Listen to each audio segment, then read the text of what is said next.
we're going to record Dad telling what he knows about Grandpa CFB Lybbert's gold watch. And actually, so just so everyone knows, I mean, I'm the one who, I'm in possession of the watch. I've got it, and we'll explain how I ended up with it. We'll tell all of that.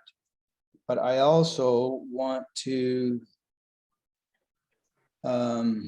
yeah, well, I mainly want, because Dad, I think, probably knows more than anyone else living right now about the history of this gold watch.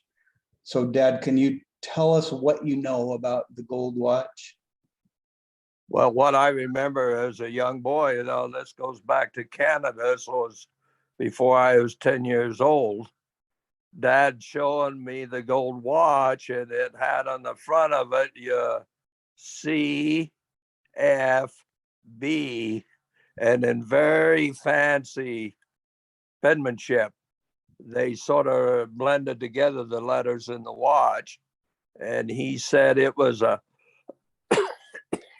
his grandfather's watch, and he gave it to his first grandson through his oldest son. So his first son's first son got the watch, and that was Dad.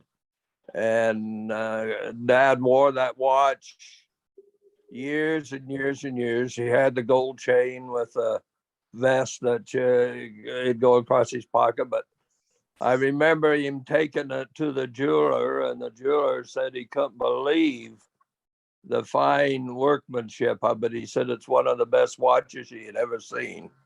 And those about the most I seen. It was very valuable to Dad. He loved that watch, and he really took care of it. That's about the most I remember, son. Okay, so, well, let's explain. So Grandpa CFB Lybbert gave it to Grandpa Enoch then? No, it went straight to Dad. I think he gave it to Dad when he was 18 years old. Okay, so it went from Grandpa CFB to Dad. Your dad, Christian Frederick Bernard Lybbert. Yes. And likewise, Dad gave it to Gary. Okay, so because Grandpa CFB gave it to his oldest, he went to his oldest son's first son. His oldest son's first son. So his grandson from his oldest son is why Dad got it. Grandpa had older grandsons than Dad. Lester Lybbert was for one, I know. That's why he thought it should have been his. Yeah. I think Lester Lybbert was literally CFB's first grandson. But Dad was, Enoch was CFB's first son, and then Dad was Enoch's first son. That's why he got it. Well, and I think, Daddy, you should tell the story of why Grandpa's grandson was so much younger. Yeah, Grandpa, when he, I don't know really why Grandpa was doing it all. I don't know what the deal was with great Grandpa, but Grandpa stayed home and run the farm and sent all 5 of his brothers on missions. And when his baby brother got off his mission, which was Uncle Jake, said, I think it's time that you went on a mission. So they took care of the farm, and Grandpa went on his mission, but he was 32 years old at that time, and that's why he was sold when he got married. That's Grandpa Enoch. Yep. I think he was 34 when he got married. Okay. So he went to Norway and converted his sweetheart, and her family kicked her out, and he sent her to Salt Lake. And then when he got off his mission, he courted her and married her. Cornered or courted? Ordered. Courted. Courted. Courted her. Okay. Okay, yeah. Okay, yeah, and that's Augusta, Augusta Renan. Yes. Okay, And he converted her in Norway. That's awesome. converted her in Norway. And she said at the time, the time her dad said, as far as we're concerned, you're dead. And they kicked her out. Well, yeah, and then her family became pretty infamous in Norway through World War II. And of course, I don't know whether you want to get into that. There's a story of Rex finding her mother when he was on his mission. Yeah, you should tell that. Well, Rex he was this like, I think 150 miles from his assigned area. So he got a permission one day on his P day that he could go there, and he went and he looked her up. Of course, everybody talked about, you don't talk about the Renan name in that country, because my great grandmother's brother was one of Hitler's right hand men. But when Rex met his great grandmother, she was 91 years old in bed with a broken hip. And she told him to go to the chest and open the chest. And she took some envelopes out of every one of the dad and all his siblings. When they was born, she'd cut a little clip of hair and send it to her. And her mother had all these envelopes, and Rex brought that back home from his mission. And I don't know, Garth had them, so I imagine Shane's got them now. But they're in existence. Those envelopes with the original baby locks of hair from each one of dad and his siblings. I remember seeing that, I think at Uncle Rex's. Well, I know Garth had them, so I'm sure that Shane must have them. But Rex, yeah, brought them home. And of course, he talks about it in the family book. But he came very close. He wrote that big book about the family history, CFB Lybbert. Yeah, yeah, yeah. Yeah, that's what I think. Maybe when I remember being at Uncle Rex's and looking at that book for the first time. I think when I saw those locks of hair. Yeah, because he had them. And Um, when he died, he must have given them to Garth. So because I know before Garth had them. It was the last I know of. So I'm just assuming that Shane's got them. probably, I just want to review now the order of possession of the gold watch. So great grandpa CFB Lybbert Give it to Dad. gave it to my grandfather, your father. Okay, so I have a question. Where did he get it? Did he have it made for him, or was it a gift, or? He bought did it he at, get it? I think he bought it at the jewelry. Jeweler. He would have been the original owner, I'm sure. Yep. It was made in Yeah. 1908. It was. Yeah, I knew he was the original owner. I just wanted to know where he got it from. So it came to my grandpa, your dad, when he was 18, because he was the oldest son of the oldest son. Is that right? Yes. Okay. He may have got it son when he was 16. Now I don't know, but he was old enough that he was accountable. Okay. Yeah. So, but he got it because he was the oldest son of the oldest son. So grandpa, grandpa gave it to His first grandson. So he So decided, not the first grandson of his oldest son then. right. So grandpa changed it. Grandpa decided to give it to his oldest grandson. Right. And that's Gary. And that's my brother, Gary. And then Gary died in 2010 when he was camping with his wife in Grand Canyon National Park. He had a massive heart attack and died while they were there camping.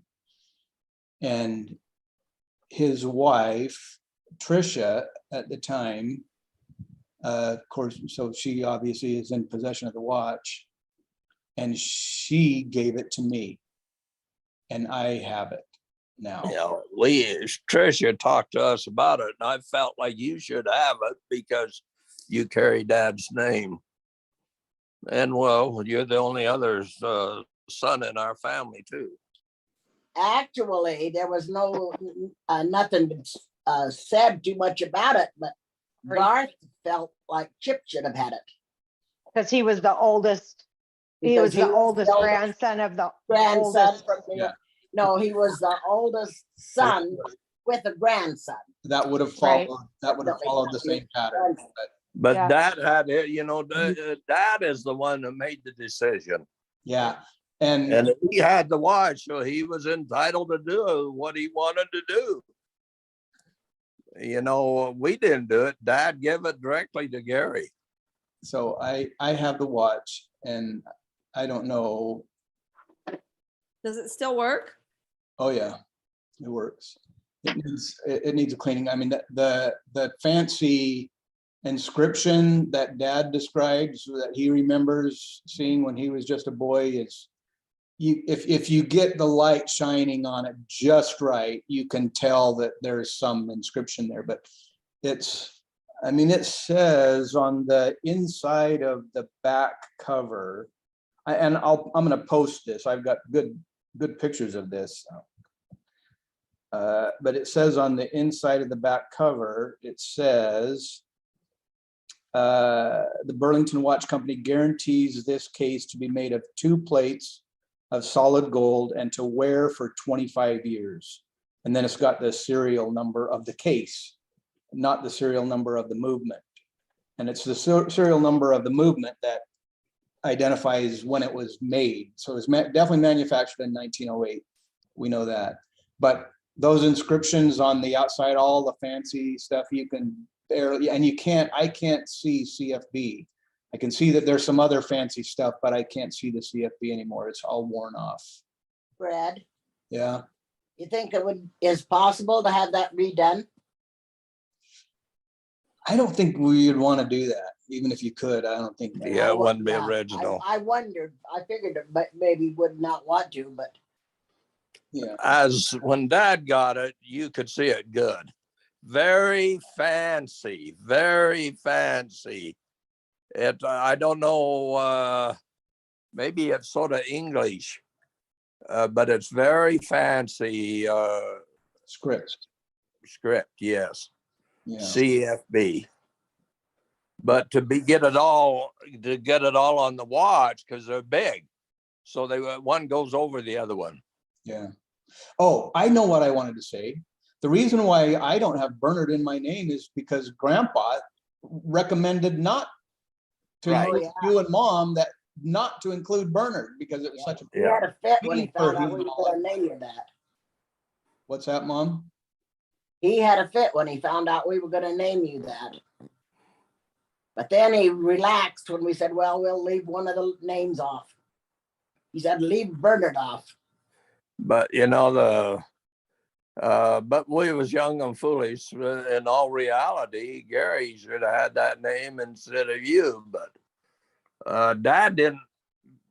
I have no idea how Gary got named. Yeah, I don't know. I don't either. But Dad was not proud of the 3 names. He did not like them.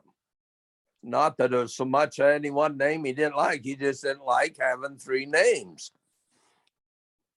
Well, I can relate to that. I go by my middle name, and that is, I mean, that's created a lot of, nothing over that you can't overcome, but it has created a lot of grief for me throughout my life. When you fill out, they want to know, you filling out formal documents, they want to know, what's your first name? Well, do you want my first name or do you want my name that I go by? Right. And it just Yeah, right. Well, see, I don't know why Dad was Bernard, but see, that was the last one. I don't know if CFB went, if his great grandfather went by Bernard or not. I don't know. Yeah, that would be I interesting. don't know if anybody knows that now. I'm sure Dad knew, but I don't remember. Yeah. Everything we've always went by is CFB Lybbert. Yeah. And well, that's how he advertised in the paper, CFB Lybbert and Son. Yeah, it is, isn't it? Yep. Yep. Maybe he went by CFB. Well, and according, but Uncle Hardin is Hardin. Olden, isn't Olin Olden? Harden. Harden And- Olin. And he got a letter one day, a Holy Lybbert, Holy Bert. Holy Bert Lybbert, No, not Holy no, Bert. just Holy Bert. Oh, His initials were H.O. Libbert. So it was Holy That's- Bert. that's like my email address is flibbert@gmail.com. And people, when they read that back to me, or when they see my email address, is your email address flybert@gmail.com? I go, yep, that's flybert@gmail.com.